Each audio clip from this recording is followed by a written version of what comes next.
D national पर।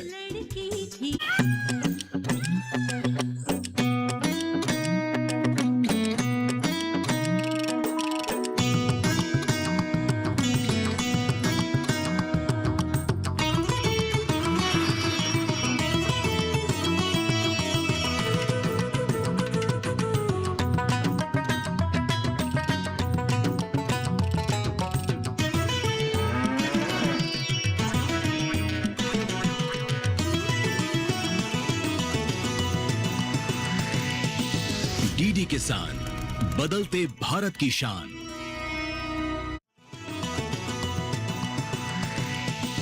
DD किसान, बदलते भारत की शान।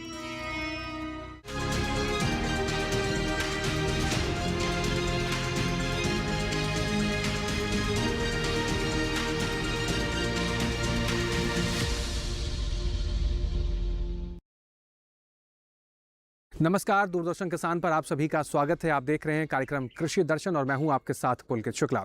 कृषि दर्शन एक ऐसा कार्यक्रम है जिसके माध्यम से खेती किसानी से जुड़ी हुई तमाम नई महत्वपूर्ण जानकारियां आप तक पहुंचाते हैं। आप तक हम पहुंचाते हैं सरकार द्वारा चलाई जा रही तमाम नई योजनाओं के बारे में और कोशिश करते हैं खेती किसानी से जुड़े जो नए प्रयास, जो नए बदलाव हो रहे हैं, उनकी जानकारियाँ सही समय पर आप तक पहुँच सके ताकि आप भी उनका इस्तेमाल कर खेती किसानी में परिवर्तन कर सकें, किसान भाई आगे बढ़ सकें।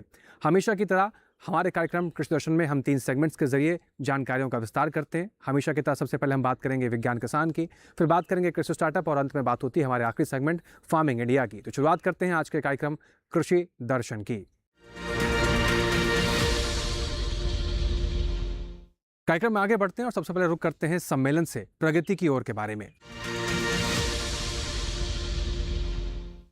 दिल्ली स्थित कृषि भवन में पोस्ट बजट वेबिनार का आयोजन किया गया। इस आयोजन में प्रधानमंत्री नरेंद्र मोदी ने शिरकत की। इस दौरान उन्होंने क्या कुछ कहा, आइए जानते हैं। आप सभी जानते हैं, कृषि, एग्रीकल्चर, विश्वकर्मा, ये सब हमारी अर्थव्यवस्था का मुख्य आधार है। एग्रीकल्चर भारत की लॉन्ग टर्म डेवलपमेंट जर्नी का स्ट्रेटेजिक पिलर भी है और इसी सोच के साथ हमारी सरकार ने कृषि सेक्टर को लगातार मजबूत किया है। करीब 10 करोड़ किसानों को 4 लाख करोड़ रुपए से अधिक की पीएम किसान सम्मान निधि मिली है। एमएसपी में हुए रिफॉर्म से अब किसानों को 1.5 गुना तक रिटर्न मिल रहा है। इंस्टीट्यूशनल क्रेडिट कवरेज 75% से अधिक हो चुका है। पीएम फसल बीमा योजना के तहत लगभग 2 लाख करोड़ रुपए के क्लेम सेटल किए गए हैं। ऐसे अनेक प्रयासों से किसानों का रिस्क बहुत कम हुआ है और उन्हें एक बेसिक इकोनॉमिक सिक्योरिटी मिली है। इससे कृषि क्षेत्र का आत्मविश्वास भी बढ़ा है। आज खाद्यान्न और दालों से लेकर तिलहन तक देश रिकॉर्ड उत्पादन कर रहा है। लेकिन अब जब 21वीं सदी का दूसरा क्वार्टर शुरू हो चुका है, 25 साल बीत चुके हैं, तब कृषि क्षेत्र को नई ऊर्जा से भरना भी उतना ही आवश्यक है। इस साल के बजट में इस दिशा में नए प्रयास हुए हैं। मुझे विश्वास है इस वेबिनार में आप सभी के बीच हुई चर्चा, इससे निकले सुझाव बजट प्रावधानों को जल्द से जल्द जमीन पर उतारने में मदद करेंगे। साथियों, आज दुनिया के बाजार खुल रहे हैं, ग्लोबल डिमांड बदल रही है। इस वेबिनार में अपनी खेती को एक्सपोर्ट ओरिएंटेड बनाने पर भी ज्यादा से ज्यादा चर्चा आवश्यक है। हमारे पास डाइवर्स क्लाइमेट है, हमें इसका पूरा फायदा उठाना है। एग्रो क्लाइमेटिक जोन, उस विषय में हम बहुत समृद्ध हैं। इस साल का बजट इन सब बातों के लिए अनगिनत नए अवसर देने वाला बजट है। प्रोडक्टिविटी बढ़ाने की दिशा तय करता है और एक्सपोर्ट स्ट्रेंथ को बढ़ावा देता है। बजट में हमने हाई वैल्यू एग्रीकल्चर पर फोकस किया है। नारियल, काजू, कोको, चंदन ऐसे उत्पादों के रीजनल स्पेसिफिक प्रमोशन की बात कही है। इस वेबिनार में आपको इससे जुड़े सुझावों को मजबूती से सामने लाना होगा। हम टेक्नोलॉजी को कैसे सही तरीके से इंटीग्रेट करें, इस दिशा में इस वेबिनार से निकले सुझावों की बहुत बड़ी भूमिका होगी।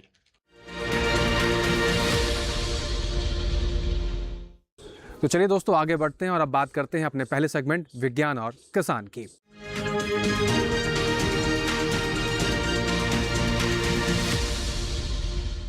विज्ञान और किसान में आज हम बात करेंगे गेहूं की फसल के बारे में। जैसे कि आप सभी जानते हैं कि देश के लगभग तमाम हिस्सों में गेहूं की फसल पकने को तैयार है और बहुत जल्दी ही किसान भाई अपनी फसल की कटाई करना शुरू कर देंगे। ऐसे में कटाई उपरांत आपको कौन कौन सी सावधानियां बरतनी चाहिए, कटाई करते समय किन बातों का ध्यान रखना चाहिए और कटाई के उपरांत अगर आप भंडारण करना चाहते हैं तो किन सावधानियों को बरत कर आप अच्छी फसल ले सकते हैं, आइए जानते हैं इस सेगमेंट में। गेहूं की फसल से अच्छी उपज हासिल करने के लिए गेहूं की कटाई करते समय किसान भाइयों को कुछ बातों का खास ख्याल रखना चाहिए।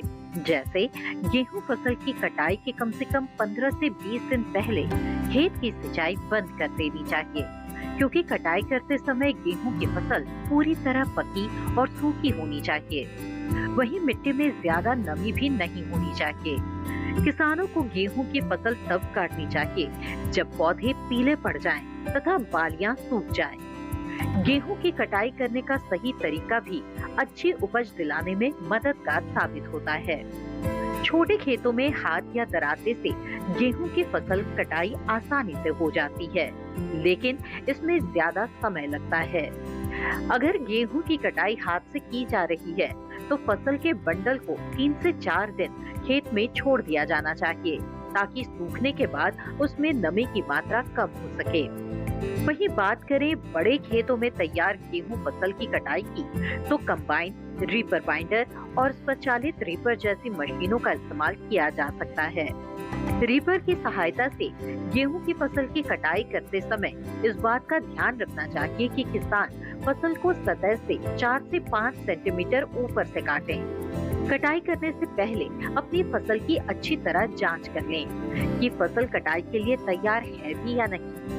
अगर फसल कटाई के दौरान कहीं भी बीज की नमी अधिक लगती है तो उसे खेत में ही छोड़कर करीब 4 से 5 दिन सूखने दें। सूखने के बाद ही इसकी मढ़ाई करनी चाहिए। उचित समय पर गेहूं फसल की कटाई कर लेनी चाहिए।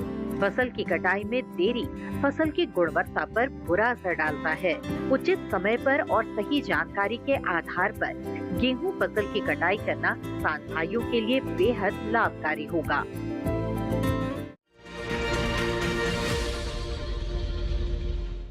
तो आपने देखा कि गेहूं की फसल की कटाई के वक्त कौन कौन सी बातों का आपको ध्यान रखना है, कैसे आपको फसल सुरक्षित मिल सकती है। इन तमाम बातों को ध्यान रखते आप गेहूं की फसल की कटाई करें। कुछ और महत्वपूर्ण पहलुओं को और खेती किसान से जुड़ी कुछ और महत्वपूर्ण बातों को जानेंगे अपने अगले 2 सेगमेंट में। फिलहाल यहाँ रुकना होगा एक छोटे से ब्रेक के लिए। आप बने रहें, देखते रहें कार्यक्रम कृषि दर्शन।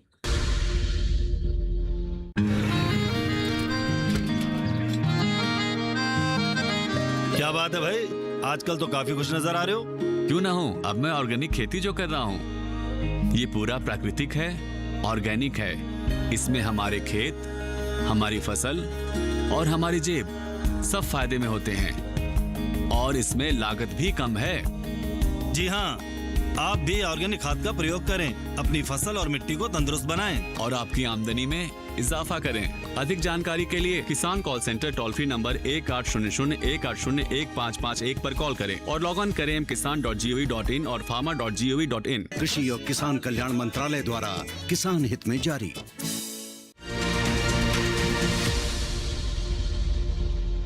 ब्रेक के बाद एक बार फिर से आप सभी का स्वागत है। आप देख रहे हैं कार्यक्रम कृषि दर्शन। आगे बढ़ते हैं, रुक करते हैं अपने अगले सेगमेंट की तरफ, जिसका नाम है कृषि स्टार्टअप।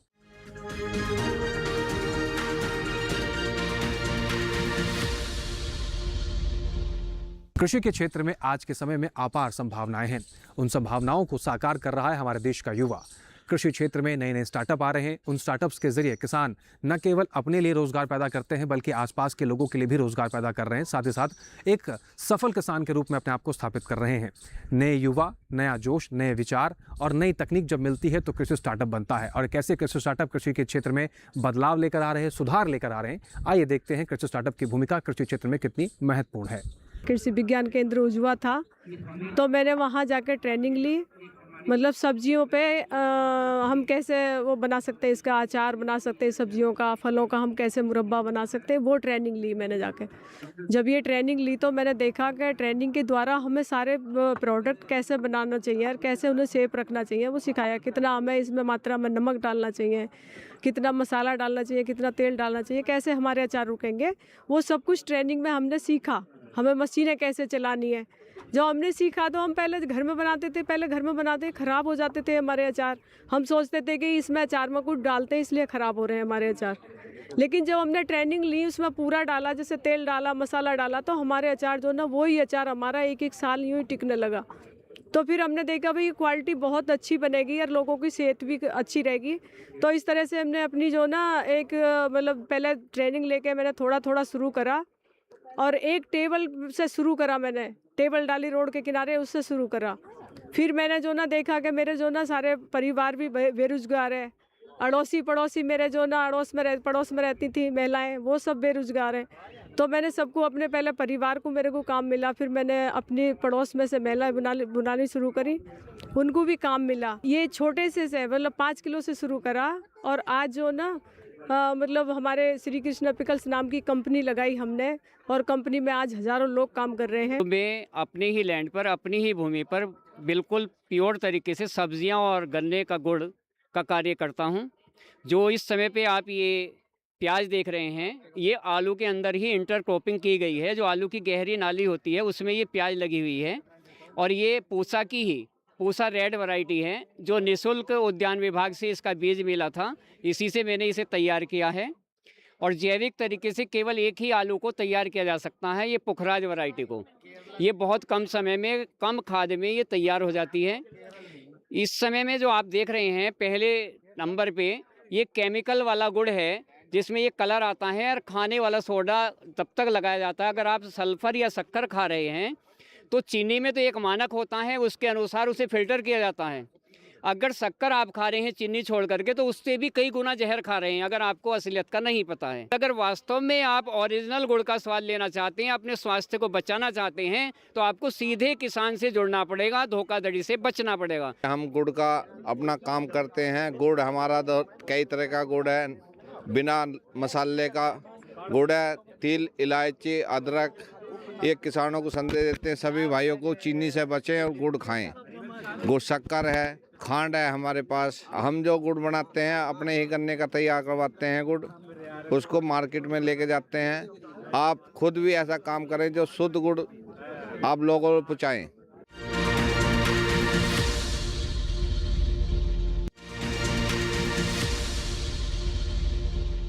तो कृषि के क्षेत्र में अगर आप भी कृषि स्टार्टअप करना चाहते हैं तो बताई गई बातों के अनुसार आप इन जानकारियों का इस्तेमाल कर सकते हैं। अपने कृषि विज्ञान केंद्र से संपर्क करके आप भी नए स्टार्टअप कर अपने आप के लिए एक नया उदाहरण स्थापित कर सकते हैं। विकास के इस रफ्तार में अपना भी योगदान दे सकते हैं। फिलहाल रुकना होगा एक छोटे से ब्रेक के लिए। आप बने रहें, देखते रहें कार्यक्रम कृषि दर्शन।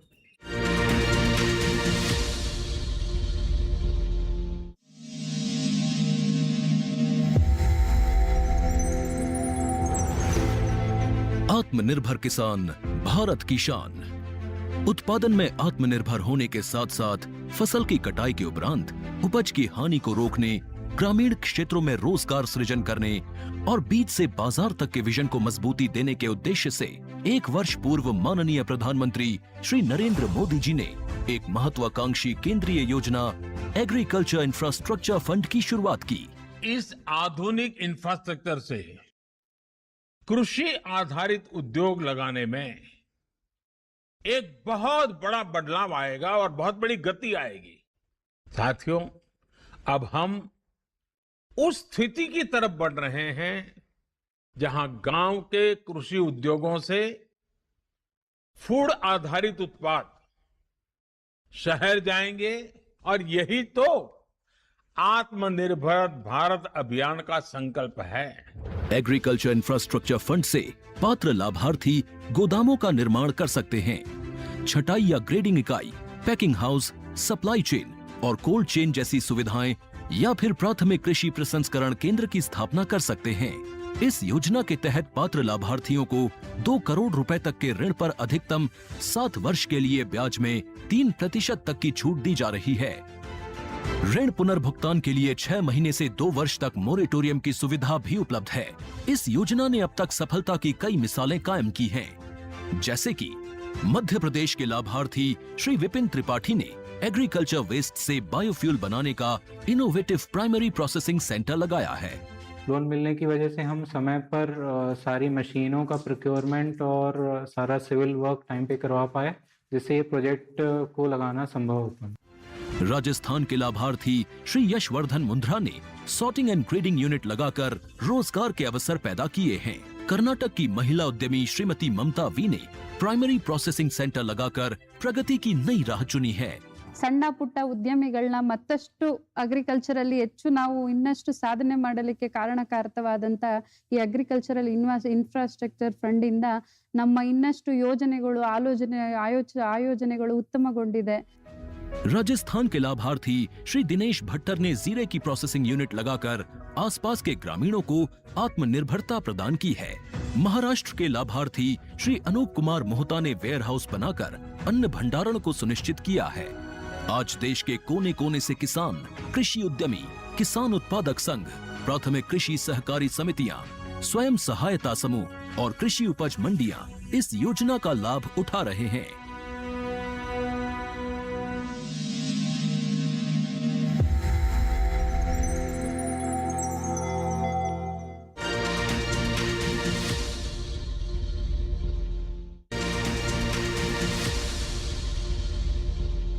ब्रेक के बाद एक बार फिर से आप सभी का स्वागत है। आप देख रहे हैं कार्यक्रम कृषि दर्शन। आगे बढ़ते हैं, कार्यक्रम में रुक करते हैं अपने आखिरी और सबसे महत्वपूर्ण सेगमेंट की तरफ, जिसका नाम है फार्मिंग इंडिया।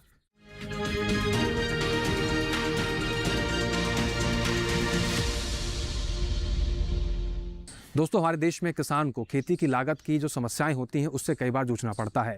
इस लागत की जो समस्याएं होती हैं और इससे समस्याओं का समाधान हमारी सरकार ने खोज निकाला है, जो कि है किसान क्रेडिट कार्ड। किसान भाई किसान क्रेडिट कार्ड का इस्तेमाल कर खेती किसानी में जो लागत होती है उसका इस्तेमाल किसान क्रेडिट कार्ड के जरिए कर सकते हैं। पशुपालन में अगर आप जुड़े हुए हैं तो उसमें भी आप किसान क्रेडिट कार्ड से लाभ ले सकते हैं। समय पर अगर आप इस कार्ड द्वारा लिए गए लोन को वापस करते हैं तो उसमें आपको अच्छी खासी छूट भी मिलती है। लेकिन इस किसान क्रेडिट कार्ड का लाभ लेने के लिए आपको कैसे अप्लाई करना है, क्या क्या इसमें काम करना पड़ता है और कैसे आप इसको पुनर्भुगतान कर सकते हैं, आइए जानते हैं एक रिपोर्ट के जरिए।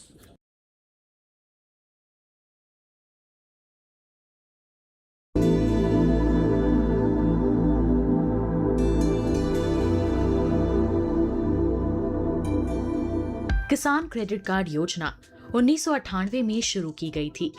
इसका उद्देश्य किसानों को कृषि गतिविधियों के लिए बिना किसी बाधा के समय पर ऋण उपलब्ध कराना था। भारत सरकार किसान क्रेडिट कार्ड के तहत किसानों को ब्याज पर 2% की आर्थिक सहायता देती है और समय पर ऋण चुकाने वाले किसानों को 3% की प्रोत्साहन छूट देती है। इस तरह केसीसी पर सालाना ब्याज दर 4% आता है।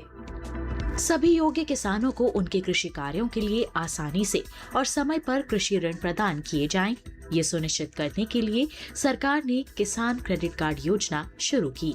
इसका उद्देश्य किसानों को कृषि के लिए उत्पादक सामग्रियों जैसे बीज, उर्वरक और कीटनाशक आदि खरीदने के लिए सक्षम बनाना है।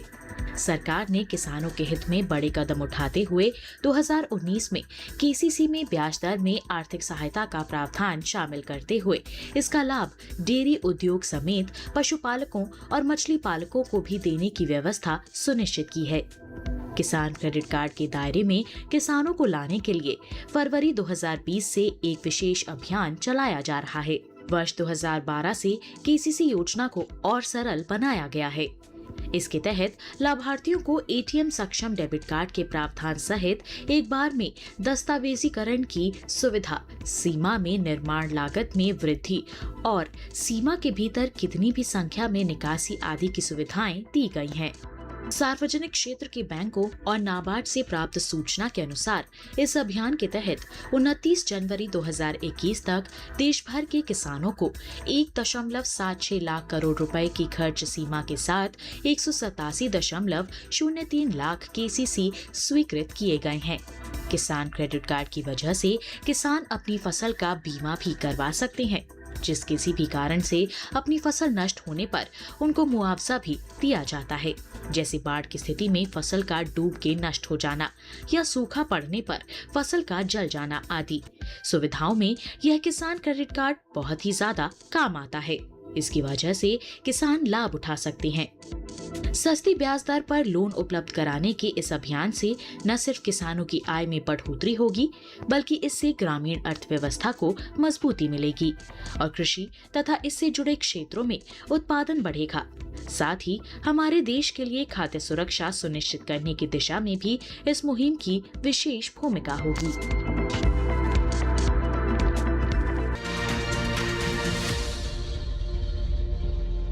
तो किसान भाइयों, अगर खेती की लागत में आपको भी कोई समस्या आ रही है या फिर आपके पास पैसे की व्यवस्था नहीं हो पा रही है किसी भी फसल को लगाने के लिए, या पशुपालन में आप कर रहे हैं और आपको आर्थिक तंगी का सामना करना पड़ रहा है, तो आप सरकार द्वारा चलाए जा रहे किसान क्रेडिट कार्ड योजना का लाभ ले सकते हैं और इससे किसान भाई खेती किसानी में बेहतर समाधान कर सकते हैं, बेहतर उत्पादन भी ले सकते हैं।